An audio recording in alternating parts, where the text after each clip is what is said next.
Okay. Good morning, students. So we are studying interference of light. Here we have found the interference of light and the conditions for the interference of light. Today we will study about the conditions for the sustained interference of light. So for the sustained interference of light, there are some conditions. First condition is that the two sources of light that should be coherent. Means आपके पास जो sources हैं light के वो कैसे होने चाहिए, coherent sources. ये हम लोगों ने पहले भी कंडीशन निकाली थी कि लाइट के इंटरफियरेंस के लिए सोर्सेज कैसे होने चाहिए, दोनों sources they should be coherent sources. Second one, the two sources of light should be strong with least background. अब इसका मतलब समझते हैं हम, sources should be strong with least background. इसका एक एग्जांपल लेकर के चलते हैं कि भाई क्या होता है हमारे पास। जैसे हम लोग ड्राइविंग करते हैं, सभी को पता होगा, रात में हम लोग ड्राइविंग करते हैं, हाईवे के ऊपर चलते हैं हम लोग। अगर तो मान लो साइड में कोई भी व्हीकल ना हो तो हमारी गाड़ी की जो लाइट है वो कैसी होती है, स्ट्रॉन्ग। हमें अच्छा दिखता है कि भाई हमारी गाड़ी की लाइट बहुत स्ट्रॉन्ग है। लेकिन अगर और भी गाड़ियां साथ में चले तो हमारी जो गाड़ी की लाइट है वो क्या हो जाती है, बिल्कुल डिमिनिश हो जाती है, फेंट हो जाती है, मतलब उसका इफेक्ट क्या हो जाता है, नेग्लिजिबल। तो इसका मतलब क्या है कि जो दो सोर्सेज हैं जो हम लोगों ने लेने हैं जिनकी वजह से इंटरफियरेंस हो वो स्ट्रॉन्ग होने चाहिए और बैकग्राउंड क्या होने चाहिए, लीस्ट होने चाहिए। मतलब उनके आगे पीछे कोई भी सोर्स जो है वो लाइट का नहीं होना चाहिए। Third one, the two sources of light should B monochromatic. Monochromatic means single wavelength. Wavelength कैसी होनी चाहिए, सिंगल वेवलेंथ। सिंगल वेवलेंथ का मतलब सिंगल कलर, रेड है तो रेड, येलो है तो येलो, ब्लू है तो ब्लू। इट मींस लाइट कैसी होनी चाहिए, मोनोक्रोमेटिक।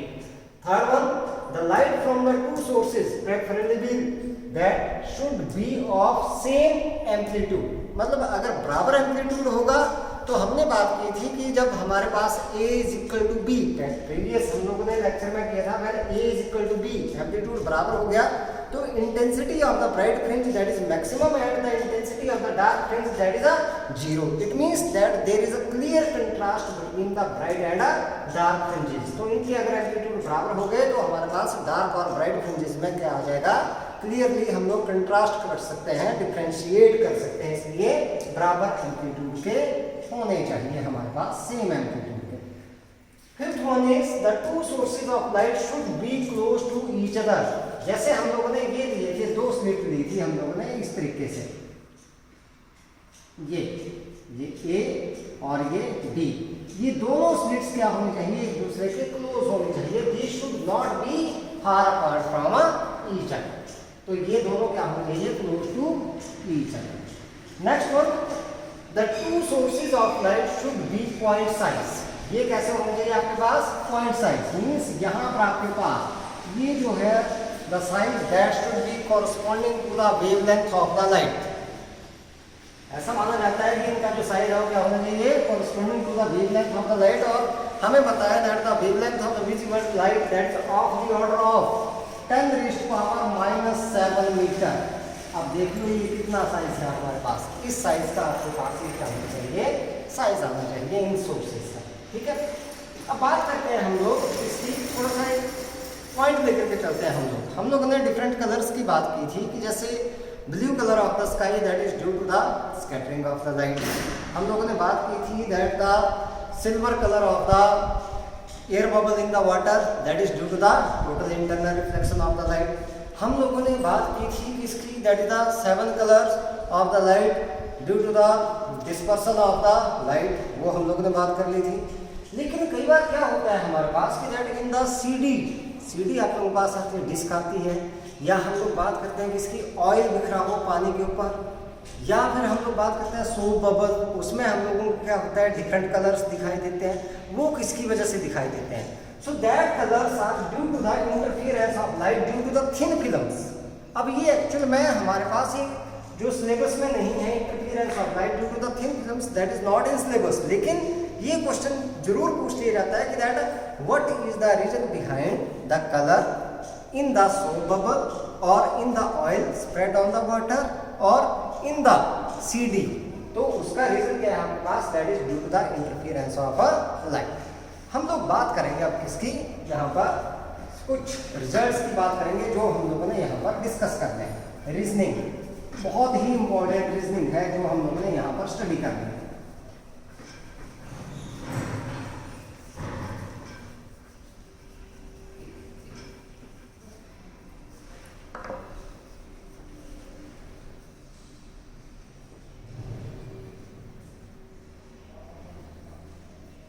यहां से आपके पास आते हैं कंसेप्चुअल क्वेश्चंस, ध्यान से समझना है इनको। जैसे हमारे पास क्या है, हमने बात की थी in Young's double slit experiment, ये है हमारे पास source slit, these are the two slits,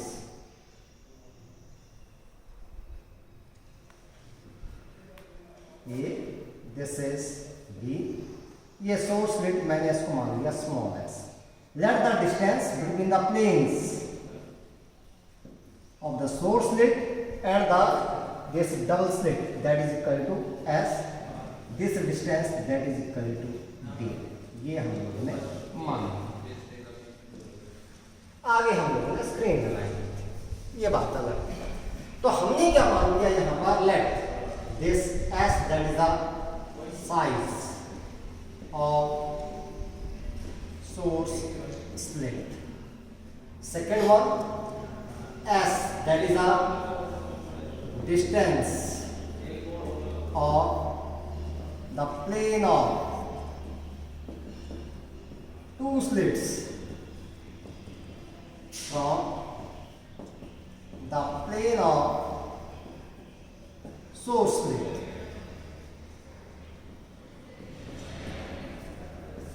ये बात है, ये distance this small d that is a distance between two slits, and let lambda be the wavelength of monochromatic light,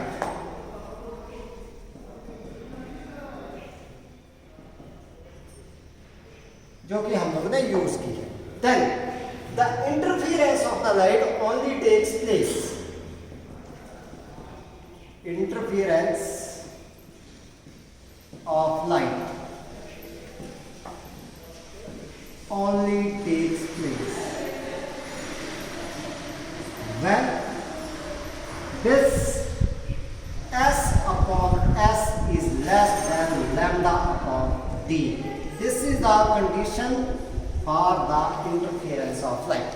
If this condition is satisfied, then only the interference of the light that takes place, otherwise the interference of light that will not take place.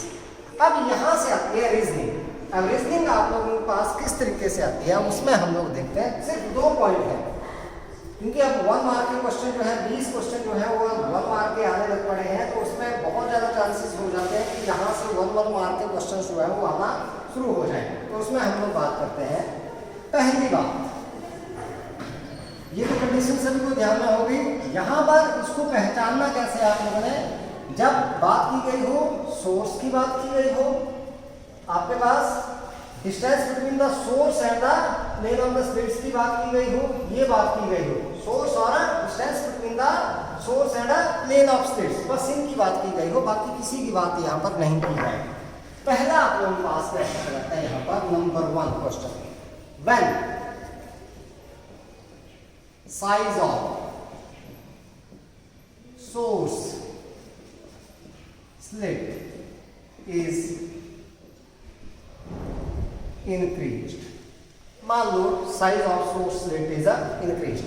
What is the effect on the interference pattern? ऐसा पूछा जाता है कि that the size of the source slit is increased. What is the effect on the interference pattern?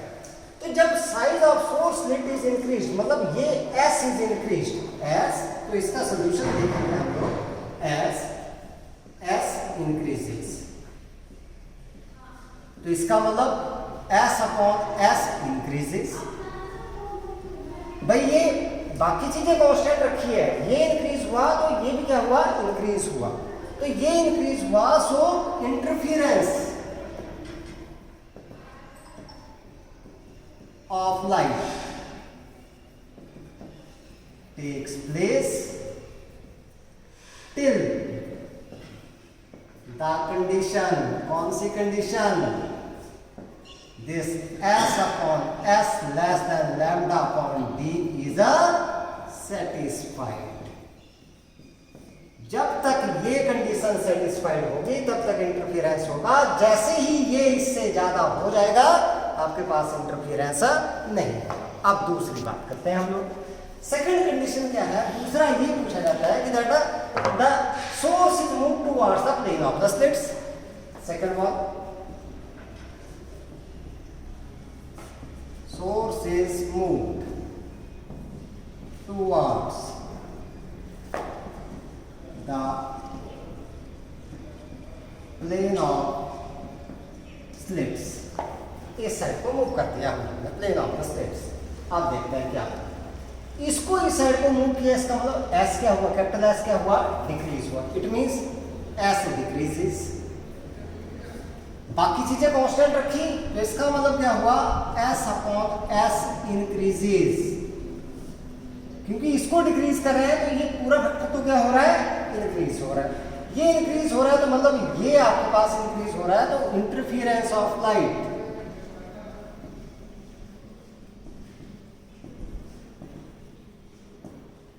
takes place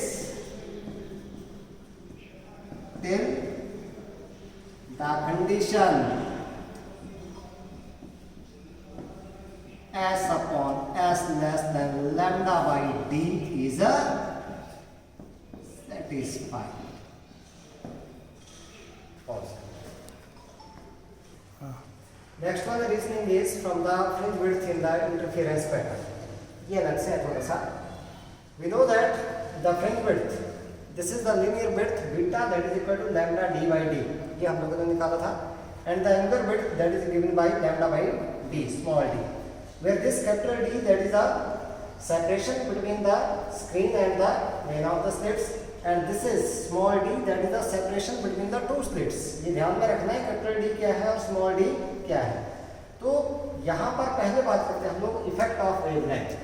इसमें देखिए अगर हम लोग beta that varies directly as lambda and theta that also varies directly as a lambda, beta is directly proportional to lambda and theta that is also directly proportional to lambda. It means that with the increase in the wavelength beta increases and theta that also increases and vice versa. अगर मान लो wavelength increase हुई तो beta increase होगा, मतलब linear width increase होगी और theta angular width वो भी इंक्रीज होगी, और अगर वेवलेंथ आपके पास डिक्रीज होगी तो ये दोनों क्या होंगे, डिक्रीज ही होंगे। फॉर एग्जांपल हम लोग एक एग्जांपल लेके चलते हैं। When red light is replaced by blue light, मान लो पहले हम लोग ने रेड लाइट यूज की थी और उसको रिप्लेस कर दिया किसके साथ, ब्लू लाइट के साथ। अब हमें पता है कि that the wavelength of the blue light that is less than the red light, तो इसका मतलब इसको रिप्लेस कर दिया किससे, ब्लू लाइट से, मतलब कम वेवलेंथ की लाइट हम लोगों ने यूज की, तो therefore beta that decreases as the wavelength decreases, therefore this linear width that decreases and hence this angular width that also decreases। तो एक तो इससे रिलेटेड आ सकता है क्वेश्चन आप लोगों का reasoning. Second one that is the effect of the refractive index. A whole of the arrangement that is placed in a medium of refractive index mu, ये भी हम लोगों ने पहले डिस्कस किया हुआ था। तो उस केस में आप लोगों के पास क्या होता है कि दैट न्यू जो आप लोगों के पास क्या आएगी, नई जो फ्रिंज विड्थ है, लीनियर विड्थ की बात करें, then beta dash that is equal to beta upon mu and theta dash that is equal to theta upon mu के बराबर। It means that the width that is equal to 1 upon mu times the width in the air, उसके बराबर आप लोगों के पास आ जाएगी। जैसे मान लो हमने क्या किया कि भाई कोई भी अरेंजमेंट था जिसमें बीटा थी आप लोगों के पास, जो लीनियर विड्थ थी और एंगुलर विड्थ थी थीटा, हमने इसको डाल दिया वाटर में जिसकी आप लोगों के पास क्या है, रिफ्रैक्टिव इंडेक्स है 4/3। तो वाटर में जो हमारे पास विड्थ आ जाएगी that will be equal to beta upon 4/3। ठीक है। नेक्स्ट वन, यहां से बहुत ज्यादा रीजनिंग आती है। व्हेन स्क्रीन इज मूव्ड, ध्यान दें मैं दो केस साथ में कर रहा हूं। स्क्रीन जिसके ऊपर हम लोगों ने ये इंटरफेरेंस पैटर्न को ऑब्टेन किया है, स्क्रीन इज मूव्ड, पहला केस टूवर्ड्स स्लिट्स और दूसरा case away from the slits. एक तो किसकी तरफ को, टूवर्ड्स द स्लिट्स, ये है हमारे पास केस, ये थी दो स्लिट्स, ये आप ध्यान दें, ये है स्क्रीन, दिस इज स्क्रीन, इनके बीच की डिस्टेंस है ये है d और ये हमारे पास स्मॉल d है, किससे तो कुछ भी लेना देना है, बाकी सारी चीजें हमने रखी कांस्टेंट। अब देखो screen is moved towards the slits, इसको मूव किया टुवर्ड्स द स्लिट्स, इस साइड को, इट मींस d डिक्रीजेस। पहले केस में क्या हुआ, d that decreases, it means that beta that decreases, क्योंकि beta that is directly proportional to capital D, so as d decreases therefore beta that decreases. अब क्योंकि theta that is equal to lambda by d, ये तो capital D के ऊपर depend है ही नहीं, therefore there is a no effect on the angular width theta. कई बार ऐसे पूछ लिया जाता है that what is the effect on the angular width in the interference pattern when screen is moved towards the plane of the slits. तो सीधा सा रीजन है कि there will be no effect. बच्चे लिख देते हैं कई बार कि ये इंक्रीज हो जाएगी या डिक्रीज हो जाएगी, नहीं भाई, इसके ऊपर कोई भी इफेक्ट नहीं पड़ेगा, ये ध्यान रखना है आप लोगों ने। It is independent from this capital D, distance of the screen. Second one, when it is moved away from the screen, अगर स्क्रीन से ये दूर जा रही है, मतलब हम लोग को, सॉरी, ये स्क्रीन को दूर कर दिया हम लोगों ने ये, तो इसका मतलब D क्या होगा, इंक्रीज होगा। आपके पास D इंक्रीज होगा, इट मींस बीटा भी क्या होगा, इंक्रीज, क्योंकि D इंक्रीज हो रहा है, बाकी सारे पैरामीटर क्या है, कांस्टेंट है। As D increases so beta that also increases, beta भी क्या होगा, इंक्रीज। अब क्योंकि थीटा तो D के ऊपर डिपेंड है ही नहीं, therefore there is a no effect on the theta. अब ऐसे ही केस करते हैं हम लोग इसके लिए, अगर मान लो हम लोग क्या करें, इस D को, ये स्मॉल d है, fourth one case, last one case हम लोग डिस्कस कर रहे हैं रीजनिंग का। Well distance between two slits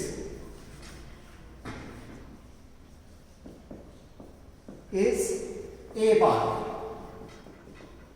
increased और B part decreased।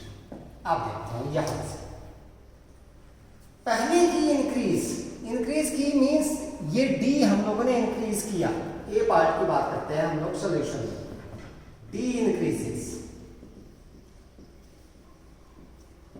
Denominator increase हो रहा है तो ये क्या होगा, डिक्रीज होगा, इट मींस बीटा डिक्रीजेस। अब क्योंकि थीटा भी D के ऊपर डिपेंड है तो थीटा भी क्या हो रहा है, डिक्रीज होगा, and theta also decrease. Second one, B one, अगर मान लो ये डिक्रीज होता है, एज D डिक्रीजेस, इसको डिक्रीज किया, डिस्टेंस जो है इनके बीच की क्या की, डिक्रीज की हम लोगों ने, इसको डिक्रीज कर दिया, तो ये डिक्रीज हुआ, तो ये डिनोमिनेटर डिक्रीज हुआ, तो ये क्या होगा, इंक्रीज होगा, therefore beta increases and theta also increase. तो ये रीजनिंग है, इस रीजनिंग को आप लोगों ने बेटा अच्छे से करना है, यहां से क्वेश्चन हमेशा पूछा जाता है, ठीक है। तो आज के लिए इतना ही है, इसको अच्छे से आप लोगों ने करना है। Thank you and have a. So now we will discuss some numericals. So we will discuss the numerical of NCERT exercise. Book तो बेटा आप लोगों के पास, सभी के पास है, तो I am taking the first question, that is a monochromatic light of wavelength 589 nanometre is incident from air on a water surface. तो हमारे पास वेवलेंथ दे रखी है एयर में, दैट इज 589 नैनोमीटर। मैं इसको कन्वर्ट कर लेता हूँ इसमें मीटर में, 10⁻⁻⁻⁰ मीटर। ये ध्यान रखना आप लोगों ने, इस तरीके से कन्वर्ट कर देना। एयर से ये हमारे पास है, किसमें दे रखी है, ये एयर में दे रखी है, ठीक है। What are the wavelength, frequency and speed of light, speed of reflected and refracted light, the refractive index of water is given mu, that is given 1.33। हम लोगों ने रिफ्लेक्टेड और रिफ्रैक्टेड लाइट की क्या निकालनी है, वेवलेंथ, फ्रीक्वेंसी और speed हम लोगों ने निकालनी है। तो पहले हम लोग पार्ट करते हैं हमारा reflected light.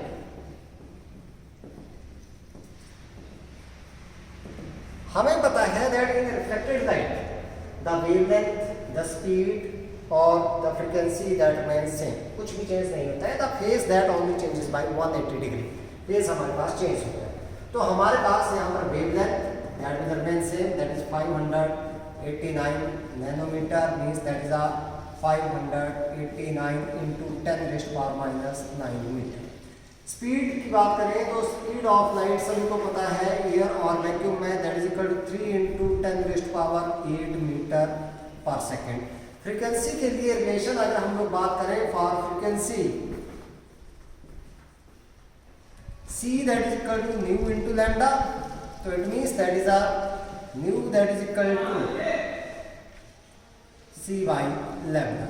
C is 3 into 10 raised power 8 upon, ये आपके पास आ गया 589 into 10 raised power minus 9। तो इसको अगर सॉल्व करेंगे, मैं इसको ले लेता हूँ 3000 अपॉन 589 और यहाँ से इंटू 10 रेस्ट पावर, यहाँ पर बच गए थे मेरे पास 5 और ये 9 पर चले गए तो 10 रेस्ट पावर 14। सो इसको मैं डिवाइड करूँगा तो फ्रीक्वेंसी मेरे पास आ जाएगी 5.09 into 10 raised power 14 hertz. This one is the frequency in air. अब बात करते हैं in water B.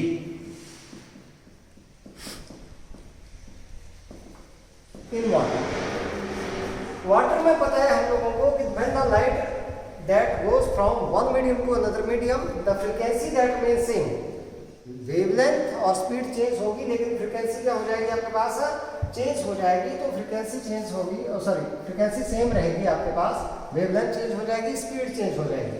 so frequency nu dash that is equal to nu that is only equal to what, जो हम लोगों ने निकाली किसके बराबर 5.09 into 10 raised power 14 हर्ट्ज, ये आपके पास रहेगा। स्पीड की बात करें, speed v that is equal to c upon mu, because refractive index that is equal to c by, इसके बराबर आता है आप लोगों का आंसर c upon v, तो v आपके पास किसके बराबर आ गया c upon mu के बराबर। so that is equal to 3 into 10 raised power 8 upon 1.33 metre पर सेकेंड। इसको सॉल्व करेंगे तो हमारे पास आ जाएगा 2.2555, तो इसको 2.26 लिख लिया मैंने 10 रेस्ट पावर 8 मीटर पर सेकेंड। अब बात करते हैं किसके, हम लोग यहाँ से निकालेंगे हम लोग लास्ट बच गया wavelength. So again lambda into nu that is equal to C. So lambda is equal to C upon nu. यहाँ पर हमारे पास v है, so this one that is a lambda dash निकालेंगे तो ये न्यू डैश आप लोगों के पास आ गया। So lambda dash that is equal to, ये v के बराबर रख लो बेटा इसको, v हमारे पास आ गया 2.26 10 रेस्ट पावर 8 अपॉन न्यू आपके पास था कितना, that is nu dash that is equal to nu that is 5.09 into 10 raised power 14। so this lambda dash that comes out to be, अगर हम लोग इसको डिवाइड करेंगे तो हमारे पास आ जाएगा 0.444 into 10 raised power minus 6 metre. so lambda dash that is equal to 444 into 10 raised power minus 9 metre, or you can say that this is equal to 444 nanometer। This one is the wavelength. तो इस तरीके से इस तरह का question कई बार जो है वो 2 नंबर में पूछ लिया जाता है। अगले क्वेश्चन की बात करते हैं हम लोग, क्वेश्चन नंबर 10.2। ये आप लोगों ने खुद से करना है that what is the shape of the wave front of each of the following cases. The light diverging from a point source, सभी को पता है कैसा आएगा, spherical wave front. Light emerging out of a convex lens when a point source is placed at its focus, हम लोगों ने किया था कैसा आ जाता है, plane wave front. The portion of the wavefront of light from a distant star intercepted by the earth, क्योंकि दूर है सोर्स तो हमारे पास कैसा आएगा, प्लेन वेवफ्रंट जो है यहाँ पर इंटरसेप्ट होगा। बात करते हैं हम लोग 10.3 की।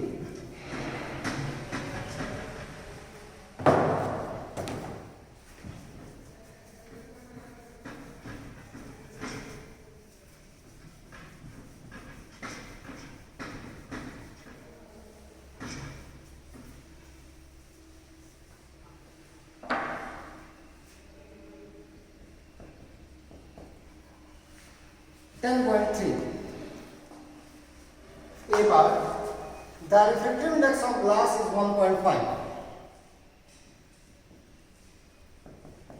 1.5. The speed of light in vacuum is given 3 into 10 raised power 8 meter per second.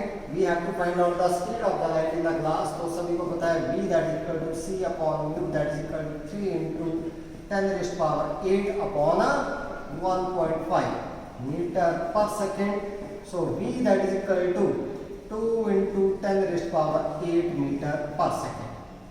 ये क्वेश्चन तो बिल्कुल सिंपल सा था, किया हुआ था. असली क्वेश्चन तो है इससे यहाँ पर B part. Is the speed of the light in the glass independent of the color of the light? If not, which of the two colors, red and violet, travels slower in the glass prism? तो हमें पता है कि speed of the light that depend on the color, because for different color the refractive index of the glass that is a different. So हम लोग क्या बोलेंगे कि that no, speed of light is not independent from color.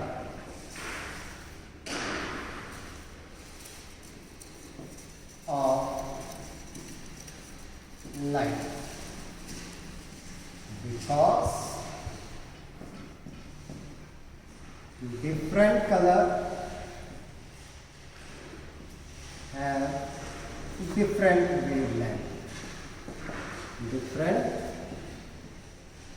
wavelength. So हमें पता है कि refractive index ये डिफरेंट वेवलेंथ है of medium mu that varies as a plus b upon lambda square plus so on. This one as lambda of violet, यहाँ पर violet के साथ हम लोगों ने बात की है, that is less than lambda of red. So अब जिसकी वेवलेंथ ज्यादा है उसके लिए रिफ्रैक्टिव इंडेक्स क्या होगा, कम होगा. सो इट मीन्स आप लोगों के पास, और जिसके लिए वेवलेंथ क्या है आप लोगों के पास कम है उसके लिए ज्यादा, और जिसके लिए ज्यादा है उसके लिए कम होगा. So it means mu of violet that is greater than mu for red. अब हमने बात की है किसकी, स्पीड की. So v that is equal to c upon mu. It means v varies inversely as mu. जिसका म्यू ज्यादा है उसकी स्पीड क्या आ जाएगी, कम आ जाएगी. Therefore v for violet is less than for v for red. So speed of violet color is slower than red in the prism. बात करते हैं हम लोग 10.4 की, जल्दी से कर लेते हैं इसको भी.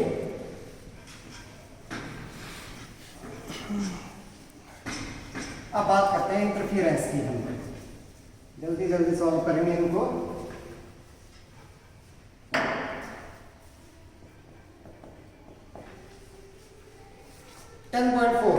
इसमें बोला गया है इन यंग्स लव slit experiment the slits are separated by 0.28 mm.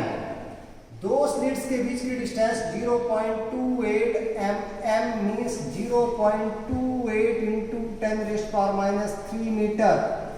Millimetre से मीटर में कन्वर्ट कर दो तो मैंने इसको लिख लिया 28 into 10 raised power minus 5 metre. ये भी मैंने डेसिमल को हटा दिया. ठीक है. And the screen is placed 1.4 meter away. Screen capital D 1.4 metre, मैंने इसको लिख दिया 14 into 10 raised power minus 1 metre. मैं डेसिमल को हटा रहा हूँ, अपना अपना तरीका है, आप लोग अपने हिसाब से कर लेना. The distance between the central bright fringe and the fourth bright fringe. यहाँ पर डिस्टेंस दी गई है फोर्थ ब्राइट फ्रिंज की. It means n is equal to 4 is measured to be 1.2 centimetre. तो 1.2 into 10 raised power minus 2 metre. Means that is 1, इसको मैं लिख देता हूँ 12 इंटू 10 रेस्ट पावर -3 मीटर, ऐसे लिख दिया मैंने इसको। Determine the wavelength of the light used in the experiment. तो हमें पता है position of the maxima x is equal to n lambda d by D, हमने लैम्डा निकालना है।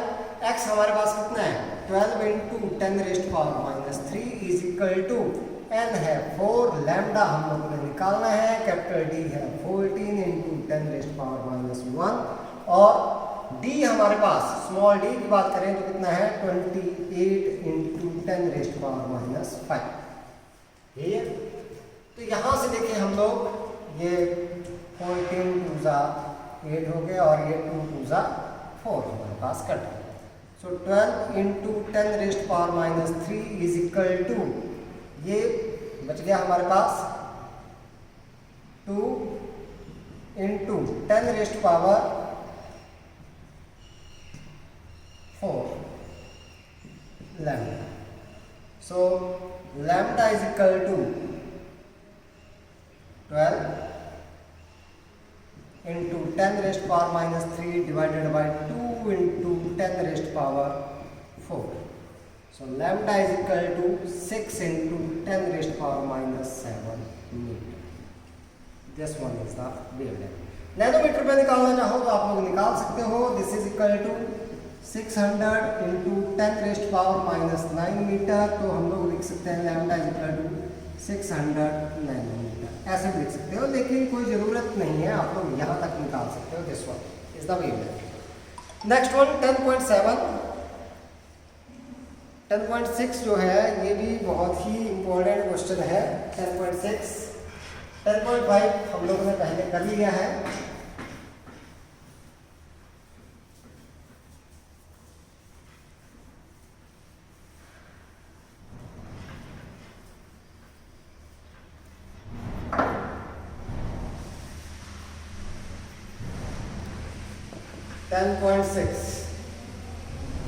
A beam of the light consisting of two wavelengths 650 nanometer and 520 nanometer। पहली दे रखी है lambda 1 650 nanometre, 650 into 10 raised power -9 metre और lambda 2 आपके पास दे रखा है 520 nanometre, 520 into 10 raised power -9 metre. ये बहुत ही इंपॉर्टेंट क्वेश्चन है। is used to obtain the interference fringes in the Young's double slit experiment। A part आपके पास यहाँ पर d स्मॉल d और कैपिटल D की वैल्यू नहीं दी गई है, तो हम लोगों ने जनरल यहाँ पर आंसर निकाला है। आंसर में आपके पास NCERT में आंसर जो है वो गलत दिया है पीछे, तो इसको आप लोगों ने कंसीडर नहीं करना है। Find the distance of the third bright fringe on the screen from the central maxima for the wavelength 650 nanometre. पहला तो यही है, इसके लिए थर्ड ब्राइट फ्रिंज के लिए तो n is equal to 3, distance निकालनी है तो x हम लोग निकालेंगे n lambda 1 d by D. So x is equal to n है 3 lambda 1 650 d by D nanometre. So x that is equal to 0 15 6 18 और 19 d बाई डी नैनोमीटर। बस ये आपके पास थर्ड फ्रिंज की डिस्टेंस जनरल आप लोगों ने निकाला। Next one is the B part. अगर हम लोग बात करें बी पार्ट जो है बहुत ही इंपॉर्टेंट है, इसमें वैल्यूज दी जाती हैं। आप लोगों को और क्वेश्चन पढ़ाऊंगा, कल से मैं हम लोग बात करेंगे इसकी नेक्स्ट डे से, इसको ध्यान से सीखना है। इसमें बोला गया है that what is the least distance from the central maxima where the bright fringe is due to both the wavelengths coincide. Bright fringes दोनों की वजह से जो है वो कोइंसाइड करेंगे। तो मान लो जो हमारे पास अगर देखें हम लोग, हमने बात की थी कि जो बीटा है that varies directly as lambda. Lambda बड़ा होगा तो बीटा बड़ा होगा, बीटा बड़ा होगा तो इसका मतलब हमारे पास नंबर ऑफ फ्रिंजेस जो है वो कम आएंगे उसमें। और अगर आपके पास लैम्डा छोटा होगा तो उतनी ही गिवन डिस्टेंस में, जैसे मान लो मेरे पास इतना सा पोर्शन है, तो लैम्डा छोटा होगा तो आपके पास नंबर ऑफ फ्रिंजेस ज़्यादा आएंगी, और अगर लैम्डा बड़ा होगा तो नंबर ऑफ फ्रिंजेस क्या आएंगी, कम आएंगी आपके पास। तो जो बड़ी वेवलेंथ है उसके लिए हम लोगों ने नंबर ऑफ फ्रिंजेस कम मानी है, और जो हमारे पास लैम्डा छोटा है उसके लिए नंबर ऑफ फ्रिंजेस क्या मानी है, ज़्यादा मानी है। तो तो कम से कम पूछा है हम लोगों से, तो इसके लिए n मानेंगे और इसके लिए कितने मानेंगे, n+1 मानेंगे। तो मान लो हमारे पास let nth bright fringe of λ1 coincide with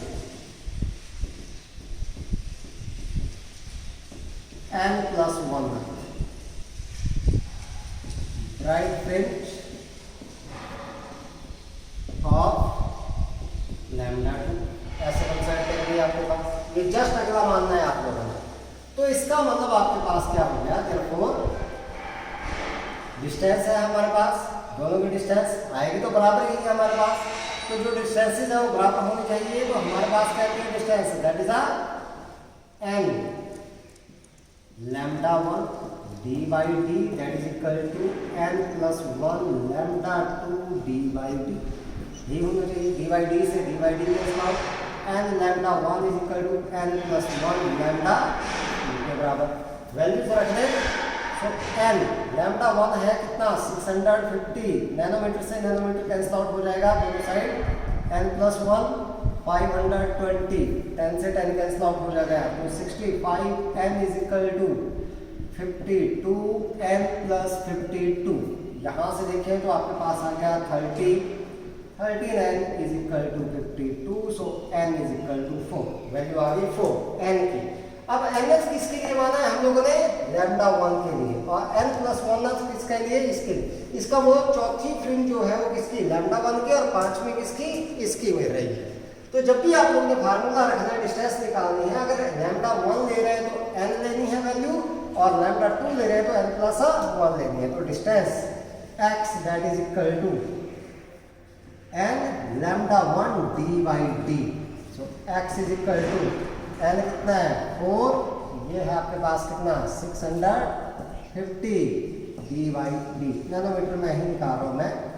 so this is 0 20 6 दो 26 d/d nanometre. This one is the distance. यहाँ से निकालोगे n+1 रख के तो भी इतनी ही डिस्टेंस आएगी आपके पास। ठीक है, एक लास्ट क्वेश्चन और कर लेते हैं। 10.7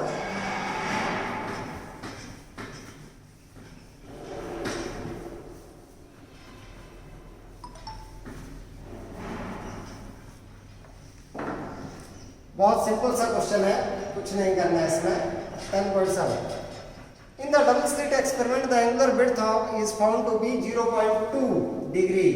Theta is equal to 0.2 degree. ये दे रखा है। On a screen 1 meter away, the wavelength of the light is used is 600 nanometer. What will be the angular width of the fringe if the entire experiment is immersed in the water? Take the refractive index of water, that is 4/3. हम लोगों ने निकालना है theta dash, that is equal to theta upon mu. Theta कितना है 0.2 degree upon 4/3। So theta dash that is equal to 0.6/4। So theta dash that is equal to 0.9